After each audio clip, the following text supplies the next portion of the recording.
Máte na trhu tie organické aj anorganické rozpúšťadlá. Toto patrí medzi tie druhy organického. A toto rozpúšťadlo ani sa neakumuluje v prírode. Takže akoby, tým sa to akoby rozpúšťa, tam nejaká koncentrácia pri vypúšťaní. Nemá to ten efekt, že by sa napríklad v postupe času nejako akumulovalo v rastlinách alebo v pôde, vo vzduši alebo vo vode. Takže to rozpúšťadlo sa samo rozpadá už pri kontakte napríklad s UV žiarením alebo vodou alebo pôdou, v prípade, že by tam bol nejaký ten kontakt. Čo týka samotného rozpúšťadla, tak zatiaľ je to nenahraditeľné rozpúšťadlo v rámci výroby batérií a to rozpúšťadlo sa používa naprieč celého priemyslu, či už v Ázii, či v Amerike, takisto aj v Európe. Máte už príklady Northvolt vo Švédsku, alebo máte výrobu v Nemecku, alebo to je Maďarsku, všade sa používa NMP rozpúšťadlo. A to sa používa práve v tom prvom procese výroby, kde sa zmiešavajú tie aktívne zložky materiálov, tie také prášky aktívne, buď s vodou v prípade anódy, alebo s NMP rozpúšťadlom v prípade tej katódy.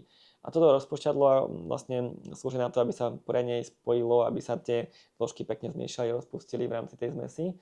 A tá zmes sa potom nanáša aplikuje pri výrobe elektródy a pri výrobe tej elektródy, tej katódovej časti, sa práve vyparuje to NMP. Áno. No ale používajú sa moderné technológie, ktoré už teraz dokážu zachytiť 99,99% toho NMP. To znamená, že tá koncentrácia pri výduchu, pri tom komíne, bude pod 1 mg na kubík.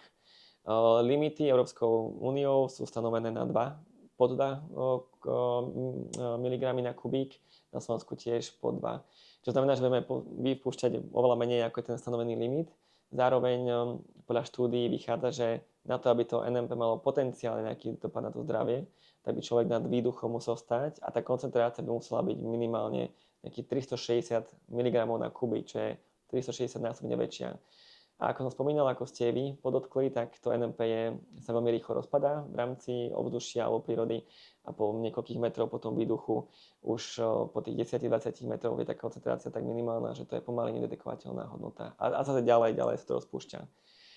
A čo už nakoniec by som podotkol v rámci tej výroby, tak tiež to neznamená, že tam bude mať 1 alebo 2 výduchy. Áno, sa to projektuje, ale tiež to neznamená, že budeme mať 50 výduchov, to nie je pravda. Tak akoby tá koncentrácia je minimálna a aj ten počet výduchov je minimálny, takže fakt to je pomaly nedetekovateľné množstvo. Takže ak by boli obavy, že niekto žije 100 metrov alebo 500 metrov od závodu alebo 2 kilometre, tak tam sa to ani nedostane.